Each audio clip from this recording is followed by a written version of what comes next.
Hello बच्चों, let's see the question and here the question is that match the entries in column A with the appropriate ones in the column B. हमें बच्चों क्या करना है, हमें matching करनी है perfectly for the column A की कॉलम बी के साथ। तो अगर बच्चों हम कॉलम ए को ऑब्जर्व करें, हमारे यहाँ पे कुछ ब्लॉक्स एंड कुछ एलिमेंट्स लिखे हुए हैं like S block, fluorine, chlorine, D block, 4F series, helium, francium, noble gases and बच्चों इनसे रिलेटेड इनकी यहाँ पे कुछ प्रॉपर्टीज लिखी हुई है इन column be like radio active metal, highest first IP value, lanthanides, highly reactive metals, heavy metals and so on. हमें बच्चों इनकी प्रॉपर्टीज एंड एलिमेंट्स और ब्लॉक को करेक्टली मैच करना है। तो चलिए बच्चों करते हैं इस क्वेश्चन को एंड सबसे पहले देखेंगे यहाँ पे हम की कॉन्सेप्ट फॉर दिस क्वेश्चन। तो एक्चुअली बच्चों यहाँ पे हम करेंगे क्या, हम एक एक करके सारे एलिमेंट्स एंड ब्लॉक को लिखेंगे एंड इनकी प्रॉपर्टीज समझेंगे। तो सबसे पहले हमें बच्चों ए पार्ट में गिवन है S block.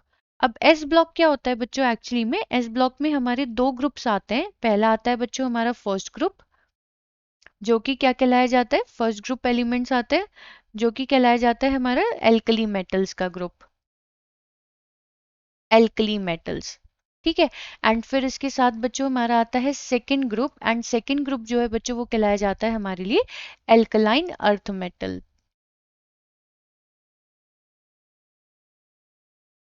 Alkaline earth metal. ठीक है। तो एक्चुअली में बच्चों जो ये हमारे एस ब्लॉक के मेटल्स होते हैं, ये हमारे कैसे मेटल्स बताए जाते हैं, क्योंकि बच्चों फर्स्ट ग्रुप पे एल्कली मेटल है तो इनकी वैलेंसी होती है +1 एंड सेकंड ग्रुप वालों की होती है बच्चों वैलेंसी +2, यानी कि ये अपने इलेक्ट्रॉन बहुत आसानी से लूज कर देते हैं, जिसकी वजह से बच्चों जो हमारे एस ब्लॉक के एलिमेंट्स है वो कहलाए जाते हैं हाईली, हम यहाँ पे लिख सकते हैं ये कहलाए जाते हैं हमारे लिए हाईली रिएक्टिव मेटल्स, मतलब ऐसे मेटल्स जो बहुत आसानी से क्या करते हैं, रिएक्ट करते हैं। तो बच्चों ए के लिए जो हमारी करेक्ट मैचिंग होगी वो होगी हमारे option D in column B. तो हमने यहाँ ए पुट कर दिया। अब चलते हैं बच्चों बी पे। बी पे हमें गिवन है फ्लोरीन। अब एक्चुअली में बच्चों फ्लोरीन जो है हमारा, हमें क्या मालूम है, ये बिलोंग करता है किसको, 17th ग्रुप को, है ना। 17th ग्रुप को बिलोंग करता है, यानी कि बच्चों बहुत ज्यादा इलेक्ट्रोनेगेटिव है। तो फ्लोरीन क्या करता है, इसका जो एटॉमिक नंबर होता है वो होता है 9। तो हम अगर इलेक्ट्रॉनिक कॉन्फ़िगरेशन देखें 1s2 2s2 and 2p5। So actually में बच्चों p ऑर्बिटल में या p सब शेल में 5 इलेक्ट्रॉन होने की वजह से फ्लोरीन क्या करता है, हमेशा एक इलेक्ट्रॉन को एक्सेप्ट करता है, कन्वर्ट हो जाता है F माइनस में, जिसकी वजह से फ्लोरीन बच्चों क्या करता है, हमेशा -1 का ही चार्ज शो करता है या फिर -1 का ऑक्सीडेशन स्टेट शो करता है। ऑल्दो बच्चों इसके पास कोई वैकेंट डी ऑर्बिटल भी नहीं है जिसकी वजह से वेरिएबल वैलेंसी शो कर पाए। लेकिन अगर हम इसे कंपेयर करें with the see that is chlorine, तो क्लोरीन भी बच्चों हमारा 17th ग्रुप का ही एलिमेंट है। इसका एटॉमिक नंबर होता है 17 और इसका इलेक्ट्रॉनिक कॉन्फ़िगरेशन होता है 1s2 2s2 2p6 3s2 3p5। Although बच्चों क्लोरीन का भी क्या होता है कि ये एक ही इलेक्ट्रॉन को एक्सेप्ट करने की कोशिश करता है, Cl माइनस में कन्वर्ट होता है। लेकिन यहाँ पे बच्चों वैकेंट डी ऑर्बिटल भी है इसके पास, वैकेंट डी ऑर्बिटल, जिसकी वजह से क्लोरीन के पास एक हम कह सकते हैं एक प्रॉपर्टी आ जाती है वेरिएबल स्टेट शो करने की। लेकिन फ्लोरीन बच्चों हमेशा ही -1 ऑक्सीडेशन स्टेट शो करता है, जिसकी वजह से बच्चों बी ऑप्शन के लिए जो करेक्ट मैच होगा वो होगा option F in column B that always form -1 oxidation state. And यहाँ पे बच्चों अगर हम क्लोरीन के लिए देखें तो क्लोरीन के लिए परफेक्ट मैच होगा जी that is highest electron affinity value.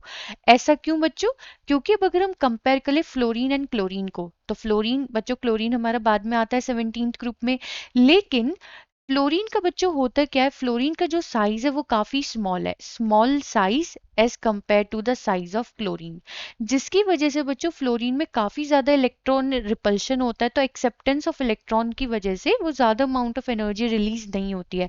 जबकि क्लोरीन क्या करता है बच्चों, थोड़ा साइज ज्यादा होने की वजह से इजिली इलेक्ट्रॉन एक्सेप्ट करता है, Cl माइनस में कन्वर्ट हो जाता है, जिसकी वजह से बच्चों इसकी इलेक्ट्रॉन एफिनिटी वैल्यू हाई होती है। ठीक है। तो हमने बच्चों ए बी सी के लिए करेक्ट मैच ढूंढ लिए। अब चलते हैं बच्चों हम अपने डी पार्ट की तरफ, यानी डी ब्लॉक की तरफ। हमें क्या मालूम है बच्चों की जो हमारे डी ब्लॉक के एलिमेंट्स हैं हम उन्हें बोलते हैं ट्रांजिशन मेटल्स। Transition metals.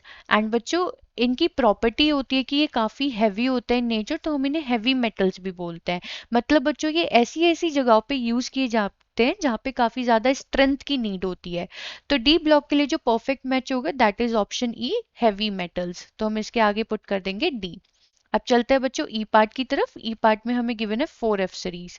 अब बच्चों ये 4F सीरीज से हमारा क्या मतलब है? 4F सीरीज का मतलब होता है बच्चों inner transition metals, inner transition elements. जिसमें कि बच्चों ये जो हमारी 4F सीरीज है ये हमारी F ब्लॉक की पहली सीरीज होती है। एंड इसका जो पहला एलिमेंट होता है बच्चों वो होता है जहां से ये स्टार्ट होते हैं वो होता है हमारा लेंथेनम।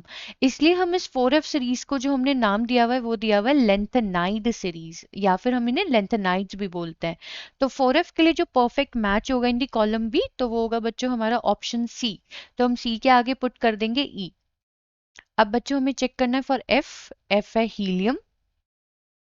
तो हीलियम क्या होता है बच्चों? He। हमें मालूम है कि हीलियम का जो एटॉमिक नंबर होता है वो होता है 2। इसका इलेक्ट्रॉनिक कॉन्फ़िगरेशन है 1s2। ठीक है। यानी कि अगर हम देखें बच्चों 2 इलेक्ट्रॉन्स इंटू 1s, तो होता क्या है कि ये हीलियम जो है बच्चों ना तो इलेक्ट्रॉन को एक्सेप्ट करता है ना ही लूज करता है। क्यों? क्योंकि ये नोबल गैसेज हैं। नोबल गैस है। नोबल गैस का क्या टास्क होता है बच्चों? काफी ज्यादा इनर्ट होती है इन नेचर, तो ये इलेक्ट्रॉन को ना तो लूज करती है ना एक्सेप्ट करती है।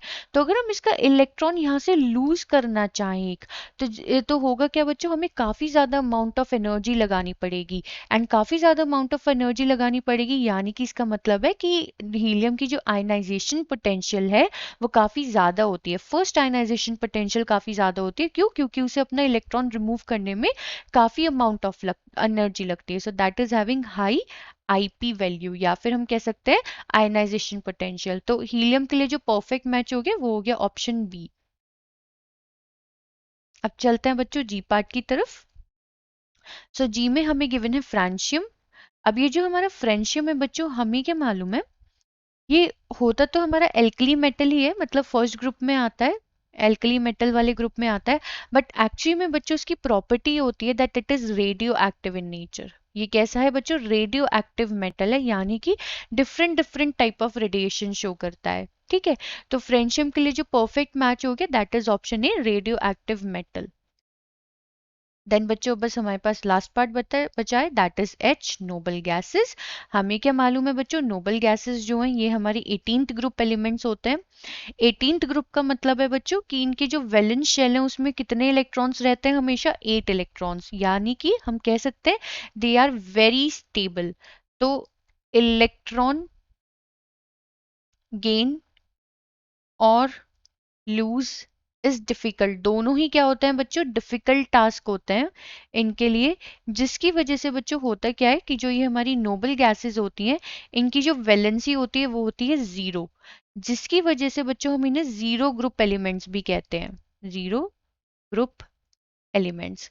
तो यानी कि अगर हम यहाँ पे देखें बच्चों कि हो क्या रहा है, अगर ये हमारा जीरो ग्रुप एलिमेंट है तो नोबल गैसेस के लिए करेक्ट ऑप्शन हो जाएगा हमारा ऑप्शन एच। तो हम यहाँ पे एच पुट कर देंगे इसके सामने। तो बच्चों हमने एस पर टी क्वेश्चन कॉलम ए के सारे ही ब्लॉक्स एंड एलिमेंट्स को करेक्टली मैच कर दिया है with the properties in column B. So I hope बच्चा आपको ये क्वेश्चन समझ में आ गया होगा। Thank you.